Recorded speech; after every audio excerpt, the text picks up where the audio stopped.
2019 had a rocky end for AEW. Their fledgling Dynamite was drawing numbers way above what TNT wanted, and it was getting good to great reviews, but the final live episode put a lot of water on what had started out as a hot fire. The Dark Order was a group that almost refused to get over despite the company's best efforts, and them laying out the Elite left a lot of fans a bit down in the proverbial dumps. And it wasn't just fans that didn't like it, as reportedly Tony Khan took the creative reins in 2020, which has just been bloody lovely. Moxley's feuds with Brody Lee, MJF and Eddie Kingston were all amazing. The Young Bucks versus FTR, while not a total bullseye, led to a great match at Full Gear, and the Kenny Omega storyline with Hangman Page leading to his title win and alliance with Don Callis was easily one of the most exciting wrestling moments of the year. 2019 was a good starting point for AEW, but 2020 was a statement year and has shown what a true powerhouse this promotion can be. But what will 2021 bring us? Outside of more great wrestling and stories, there's a whole heap of interesting rumors to dive into, so let's take a look. I'm Luke Owen. Before we get started, please do consider giving this video a thumbs up and subscribe to WrestleTalk for more great daily wrestling content like this. Here are 10 AEW rumors for 2021. Number 1. A third AEW show. The first entry on this list is less of if and more of when. You see, back in January, Warner Media announced they were extending their contract with AEW through to 2023, remarkably making AEW profitable in their first year, which is something no one expected. And in that deal, there was the promise of another weekly TV show. Originally, TNT's Kevin Riley said they would be taking over AEW's YouTube series Dark, but Tony Khan clarified that this was miscommunication and Dark would remain on YouTube, which means that this new show will air on TNT or perhaps HBO Max and will be a new AEW brand. But as we near into 2021, there's still no word on what this third show will be, when it will air, or what it will look like. Which leads us into number 2, AEW is going through changes. When Dark first launched, it was a show that was a mix of backstage and studio segments to help further the storylines on Dynamite and put over the ranking system, along with traditional Dark matches that are done post-live TV to send the crowd home happy. This is why we got the likes of Kenny Omega, the Young Bucks, Jon Moxley, and other top stars having matches, and sometimes those matches were a little bit sillier than what they would have been on Dynamite. However, in the COVID era of AEW, Dark has become a proving ground, a developmental show which allows talent to wrestle shorter matches to stay fresh, but also to give independent wrestlers a platform to showcase their skills and essentially audition for the company, which has worked out well for the likes of Powerhouse Hobbs, Top Flight, and Anna Jay, who've successfully transitioned from Dark to regular on-screen Dynamite characters. But during a media call for their Winter is Coming special, Tony Khan noted that changes would be coming to Dark in 2021, strongly hinting that it could be split into 2 different shows. He highlighted how important the show has been to the growth of their roster. He would likely keep one show as a developmental program, while the other would be for established talent. Number 3, a better booked women's division. Oh, AEW, you nearly do everything so great. You've got the best tag roster on the planet, an incredible mid-card title scene, a brilliant and captivating main event group, you've even got bloody Sting, but your women's division is always forgotten about. AEW have struggled with their women's division for a variety of reasons in 2020. COVID meant that a lot of their Joshi talent like Riho, Emi Sakura and Yuka Sakazaki were stuck in Japan, and they lost Britt Baker and Chris Statlander to the injury shelf. However, they could have booked storylines with the talent left, they just chose not to. In fact, the women's division only got good when they brought in NWA women like Thunder Rosa and Serena Deeb. But, in fairness, this isn't entirely a fair thing to say. You see, after Full Gear, Tony Khan told a media scrum that he understood the criticisms leveled against the booking of his women's division, noting that he's in charge of Dark, he books Dark, and he watches Dark. So to him, Nyla Rose versus Hikaru Shida going into Full Gear was a well-told story, as a lot of it was on Dark. The problem, he admitted, is that only a portion of his audience is watching both Dark and Dynamite, so therefore a lot of people miss what was going on. With all that in mind, one can only hope that the women's division gets the proper care and attention it deserves. AEW have done a lot in 2020 to build talent like Anna Jay, Ty Conte, Abaddon, Red Velvet and others. It's now time to pull the trigger on a few of them. Number 4, Tony Khan buys Impact. Bloody hell, there's a lot of Tony Khan on this list. TK tweeted in November that the balance of power would be shifting in the world of wrestling, which drew a lot of criticism when people thought he was talking about the return of Pac. Of course, he wasn't talking about Pac, which was great in its own right. He was talking about the finish of Jon Moxley versus Kenny Omega at Winter is Coming, which saw Kenny Omega not only capture the AEW Championship, but also align himself with Don Callis, and then announce he'd be on Impact Wrestling. AEW announced a partnership with Impact Wrestling, and no one saw it coming. There have been a lot of big developments in 2020, but this one right here, this easily drew the most interest from the fans of WrestleTalk.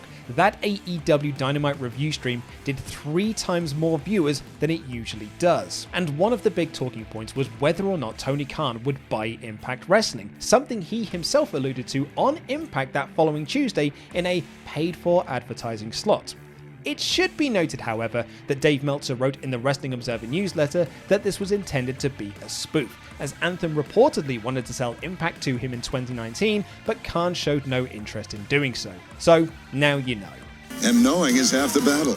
Number 5, Sting wrestles for AEW. The other big shocking moment from Winter is Coming was the AEW debut of Sting. He showed up the following week and teased the idea that we could get matches between him and Cody Rhodes and the new face of TNT in Darby Allin, who has been called Emo Sting by many people since he debuted in AEW, present company included. Sting has been signed to AEW for multiple years, but he comes with a heavy injury that did end his career in WWE when he wrestled Seth Rollins. It's the same injury that ended Edge's career. But, as we saw in January this year, on this day, you can come back with successful surgery. Sting has already proven to AEW to be a needle mover, so one would presume they would want to have him step into the ring for another run. And Chris Jericho posted on Instagram that he would like to see Stinger versus Painmaker in All Elite Wrestling. And Jericho has been carrying around a bat as of late. Number 6, Inner Circle breaks up. Speaking of Chris Jericho, and his Inner Circle group have certainly had some problems throughout 2020, not all of which can be blamed on a global pandemic, and the recent additions of MJF and Wardlow haven't exactly helped matters either. On the December 9th edition of Dynamite, Jericho held an Inner Circle ultimatum to find out whether the group would stay together or split up for good, and while they did decide to be buddy-buddy, it can't all last forever. Some popular theories are that we're going to see a split in the Inner Circle, with Jericho leading one group and MJF leading another one, similar to NWO Hollywood and NWO Wolfpack in WCW. And as we've seen in AEW since day one, they bloody love WCW, so it's entirely possible this could be the case. Keep your eye on that MJF, he seems like a bit of a troublemaker. Number 7, Tessa Blanchard to AEW confirmed. 2020 should have been a big year for Tessa Blanchard because, and I can't believe this happened this year, she won the Impact World Championship and became the first woman to hold the title. Yeah, that was this year. However, just as she was about to win the title, stories from her past came to light that, among other things, she'd used racial slurs against La Rosa Negra while in Japan, which took a lot of the shine off her title win. And then, COVID happened, and she refused to travel, so Impact fired her and stripped the title from her as well. Since then, there have been plenty of rumors that AEW would be interested in signing her despite the allegations, with members of their locker room, including Big Swole, tweeting in support of this idea.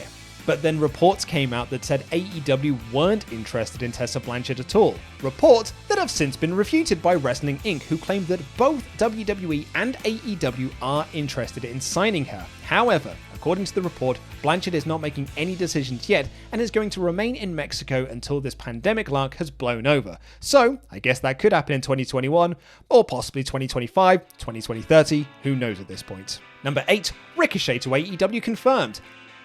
Now, this is a bit of an odd one, and possibly a bit of a tricky one, because it was reported this past September that Ricochet could be on his way out of WWE, which would open the door for him to join All Elite Wrestling, but Ricochet, of course, denied this was happening. You know, just like Edge denied he'd be in the Royal Rumble, and John Morrison denied he'd signed with WWE, and Brian Cage denied he'd signed with AEW.